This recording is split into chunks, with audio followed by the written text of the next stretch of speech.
Hello and welcome to the WorkWise for Screen podcast, created to help our screen industries better look after all the people their businesses depend on. And stay on safe legal ground. It's part of a growing collection of practical resources and guidance that you can dip into without it taking you forever or costing you anything. It's supported by the BFI, awarding national lottery funding. We'll be talking with people across production, distribution and exhibition, animation, VFX and gaming about the challenges to well-being we face when deadlines and budgets are tight, and how, most importantly, to improve things. We are your hosts, Tacita Small from the Small HR Company, the HR for Entertainment one, and Keith Arrowsmith, the legal one, a creative industries solicitor and programme director for WorkWise for Screen. Welcome to the WorkWise for Screen podcast. Let's set the stage for today's conversation. Every set comes with physical risks, so how do we make them safer?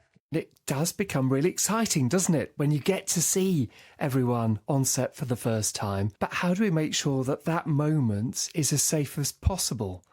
And sometimes, and it is only sometimes, you and I come across situations where things haven't gone quite to plan and someone has been injured or there's been a risk of injury, a near miss that should never have happened. So it's a really important moment. Yeah, I think there's things we take for granted, like an induction or an onboarding. And we sometimes also assume that somebody next to me will know what to do in the case of something going wrong. And that's not often the case. So it's definitely on us all to look out for, where are the points in which we should know where to and how to report or raise the alarm or speak to somebody about something that's not quite right. But it's also on the onus of the production company as well. So everybody has a part to play, but it's how do we make that a joint responsibility before day one and definitely on day one. Someone who's really experienced that kind of broader look across who's involved in the health and safety in these kinds of situations is today's guest. Samantha's the chair of the Mark Milsome Foundation. It's a charity dedicated to improving health and safety in the film and TV industry. She's a leading voice in raising awareness about the lack of physical safety protocols on UK sets, especially for freelancers and crew. And again, we always talk about, the fact that we move from role to role, from job to job, from project to project. Bringing that to the forefront of everyone's mind all the time is great that she's here to help us, in understanding that a bit more.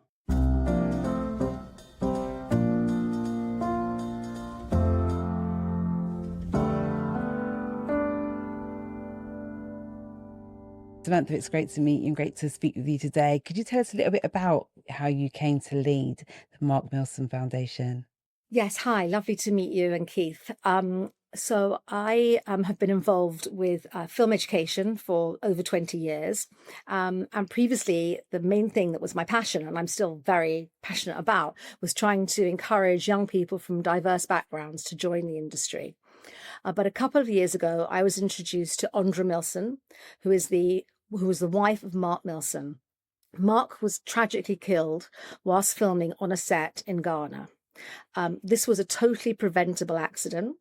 And when I met with Andra and I spoke to her, I found out about how all across the UK, not just productions which are filming abroad, as in Mark's case, there's really unsafe practices taking place, and that our film and TV workforce are often put in really dangerous situations.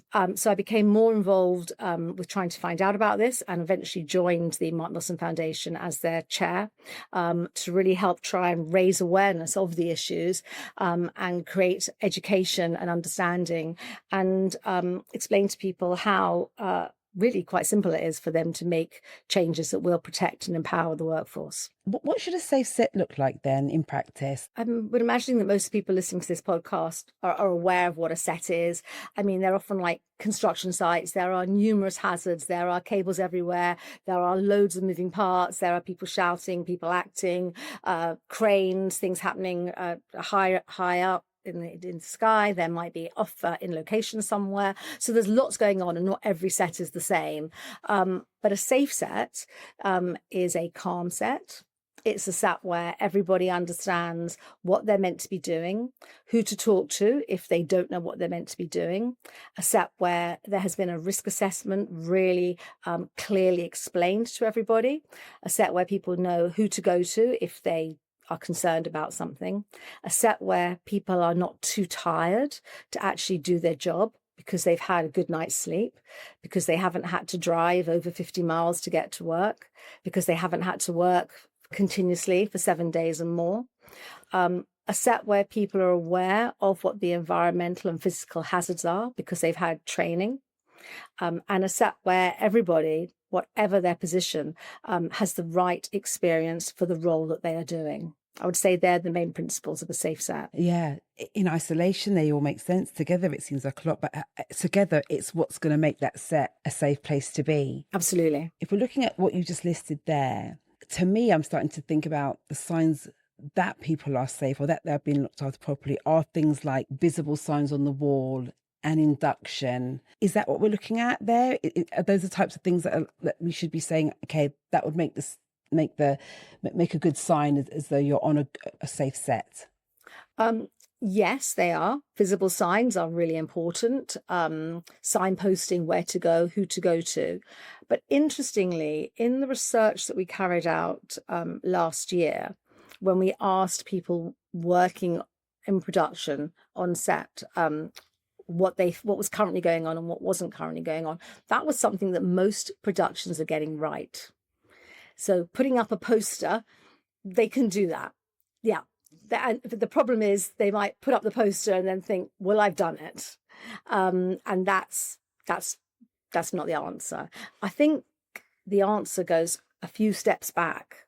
I think the first thing that anyone can do that is working as an employer in this industry is to start by thinking about who they're going to be employing and making sure that every person working on the production is at the right level for their role. And where there are gaps, making sure that adequate training is put in place. And I think linked to that, who they're employing, is also an understanding around how they employ freelancers, which as we all know, a lot of people, I'd say the majority of people working on a production obviously often are freelancers, and making sure that they realize as an employer that their duty of care and their responsibility, their legal responsibility, apart from their moral responsibility, in order to protect that freelance crew is equally as high as their staff who are employees.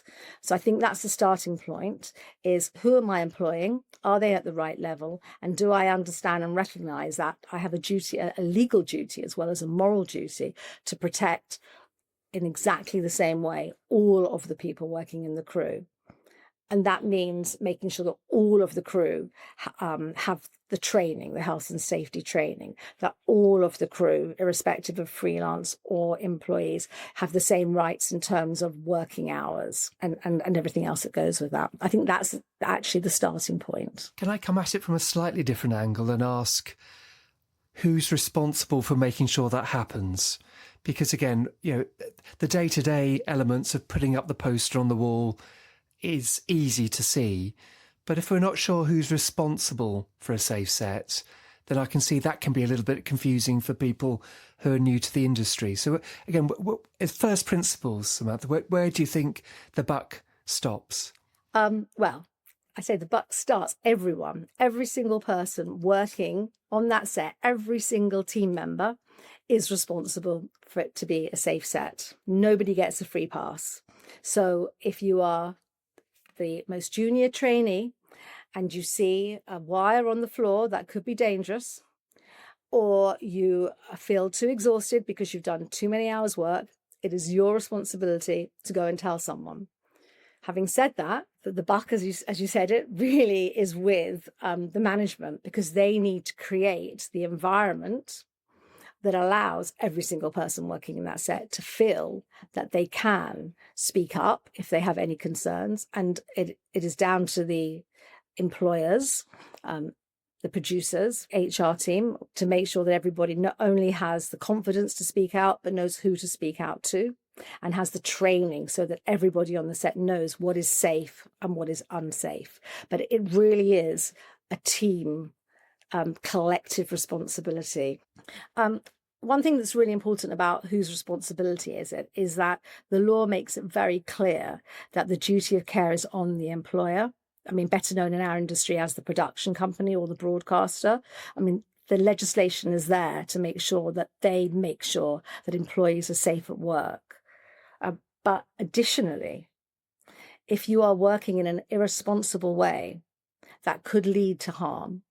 And that irresponsible way could be as a head of department about how you're managing your team or listening to your team, or being concerned for their welfare.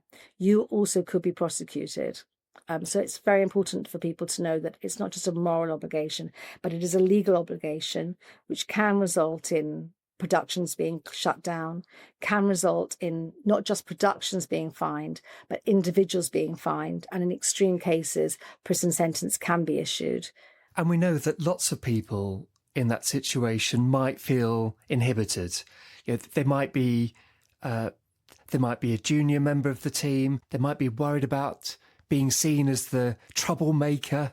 So what can the businesses do to help people feel more comfortable to raise those concerns before it's too late? So first of all, I think I mentioned before, training is really important. If everybody has had the same training, then if you are concerned about something, you immediately know, well, I've had the training that tells me this is something which is dangerous, and all of my teammates have gone on the same training. So if I bring this issue up, they'll understand why I'm concerned about it. I think the second thing is that speaking up must be modelled from the top down. There needs to be seen that everybody is talking openly and transparently. Who to speak to. A film and TV production, the way that the crews are set up is quite hierarchical, understanding who do I go to, who is the person that I go to in this instance. Zero tolerance for any bullying and harassment, because that is going to immediately stop people from wanting to speak up if they fear that they're going to be bullied as a result of that. And when someone does speak up, showing that those changes are being made when they're asked for. So for visibly demonstrating that something has happened. I think it's really important in film and TV productions, we talk about risk assessments and the need to have safety briefings at the beginning of a day if there's going to be anything happening on set which is slightly different to the norm. Within those safety briefings, it's really, really important that a space is given for anyone to ask questions. Often that doesn't happen. There's a safety briefing and that's it, goodbye. Has to be a space to talk about things, has to be a space where people can say their concerns, and all of those concerns, whatever they are, need to be addressed prior to the filming starting. So that kind of idea of having a calm set feels to me as though part of that's about allowing people the time to hear what might be different and what might need to be done in any particular day or any particular shoot or any particular scene. And if you don't give people that time, then you're never going to arrive at a calm set. One of the most biggest causes of people having accidents and danger is related to their tiredness. The fact that the 11-hour turnaround is often abused. People need to know, employers need to know, that everyone should be given 11 hours, an 11-hour turnaround between leaving set and coming back the next day. The other thing that people need to know is that if someone is working more than 50 miles away, they should be given accommodation. I mean, the Road Traffic Act of 1991 says you must not drive if you're overtired.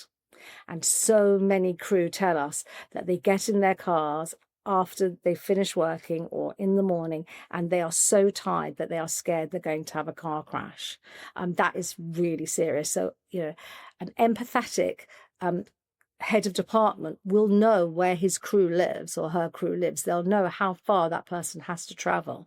And if it's 3 o'clock in the morning and they know that someone has, a 45 mile drive home, I think they should be saying to them, it's 3 o'clock in the morning.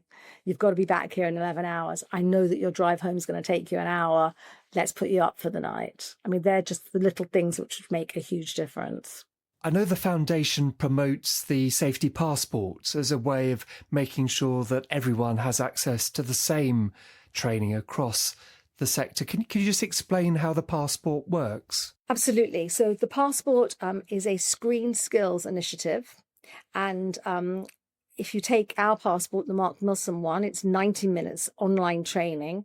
And at the end of that training, you receive a screen skills level 2 production safety passport. It is very, very cost effective for a production to provide that. It's also very time effective. It's only 90 minutes. But what makes it really effective is that every single person on the production can take the same course, and then that provides everybody with the same language to talk about problems. And the addition of the screen skills sort of certification means that if somebody is, if you're a production, you're setting up, you're employing crew, it's very easy to see or to find out who has the production safety passport, who doesn't, and to fill in the gaps and make sure that everybody has the same health and safety training. And it doesn't have to be a Mark Milsome Foundation health and safety passport. There are a number of providers that work with screen skills to create this passport. And how do we help the production companies stay in touch with the latest thinking around health and safety? Because the language does change and the focus has changed over the years. We're much more aware of the kind of mental health risks than perhaps we were a few years back. So do you know of any kind of help that we can give the production companies on that kind of keeping up to date? One way is obviously through WorkWise, because you have lots of great information on your website, which is good. I think the other thing as well is to, what's very important actually, is to be aware of the various agreements that BEC2 and PACT are constantly making. Now, those agreements cover things around working hours, days that people can work, hours that people can work. It's really important for productions to keep on top of those and to understand any changes that are made in the law. I mean, that's definitely important, and to make sure that is communicated. I think another thing which is really exciting at the moment, and a production should be aware of, is that with the new employment bill, there have been already made changes to support employees, and further changes are going to be made. We're very much hoping that health and safety, mental health particularly, which is not currently explicitly covered in the health and safety law, will be the wording around that will be tightened up. And also there is news that there's going to now be a freelance commissioner or a freelance champion, which will be very beneficial, I think, to all those working in the film and TV industry. So there are, there is progress being made. So do you feel positive? Having looked back at some of the tragedies that have happened over the years, sometimes, the weight of the responsibility can feel quite heavy. But do you feel positive about those things that are happening in the background to help people feel safer? It's such a difficult question. Obviously, really welcome any changes that the government are talking about, and really welcome the fact that many productions are taking up this health and safety passport. However, on a daily basis, we are still receiving being inundated with crew telling us about how scared they feel, how tired they feel, how unsafe they feel. And I think it goes back to what was raised earlier around feeling the confidence to speak up. And that really has got to change and hasn't changed yet. Not enough. Really importantly, the idea of physical safety on set is one that often gets left to the side. There's a lot of conversation, as there should be, around mental health. It's really important. The two things are massively connected, physical health and mental health. But whilst there's a lot of attention and conversation around mental health, which we welcome and we support, the idea of talking about physical health, I could fall over that cable and twist my ankle, might not seem that serious. I could fall over that cable and break my back, very serious. I could fall off the edge of that set and die. Those physical safety issues, bizarrely, don't get discussed as much. And that is weird. I was shocked and surprised by that when I first started to hear about it and think about it. People are not talking about physical safety in the way that they should be. So from the industry perspective, what would that long-term change look like? So long-term change for me is that everybody working in the industry, but if we're talking about employers, that employers are aware of their responsibility to protect and empower all of the people that work for them. And that what that means is that everybody they've employed, irrespective of seniority, has the right experience for the role, that where experience is not there, that every single person is trained, and that everybody has health and safety training, that everybody is working reasonable hours. And we know that sometimes you have to work overtime, that's fine, but overtime should not be the norm. And that very importantly, as we've discussed before, that everybody feels empowered to speak up if they have any issues or concerns around their or their colleagues' safety. Brilliant. Thank you. Thank you so much for that chat just now, Samantha. Thanks. Thank you. Thank you. Bye. Thanks.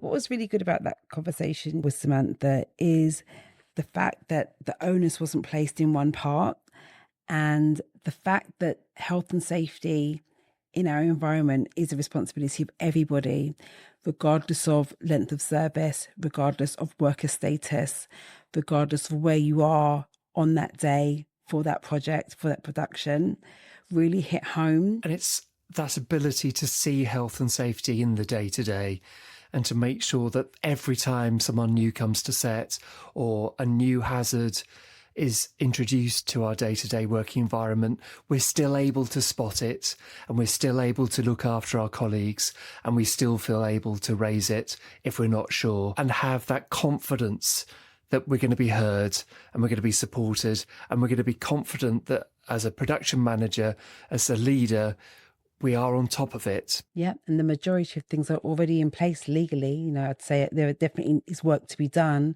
but some of the things we're talking about are present today in legislation, are present today in our policies and procedures, and adhering to those today and pressing for updates and pressing for new is what we should be doing. But yeah, let's always look to the future. But there's a lot we can still do today with what we have. I'm sure we'll all benefit from spending a moment or two thinking again to make sure that our understanding is up to date and following best practice. The Mark Milsome Foundation's put together a brilliant guide for us on the issues in this episode. Like all our other resources, it's free to access at workwiseforscreen.org.uk. Thanks for listening to the WorkWise for Screen podcast, supported by the BFI awarding National Lottery funding. Our online platform provides lots of easy to understand information and invites to our events. Visit our website at workwiseforscreen.org.uk and register for the latest updates. Please follow us on social media and join in this crucial conversation. And contact us with suggestions for future episodes, or if you can, support the programme in any other way. This podcast is produced by 1860. Music is by Benjamin Squires.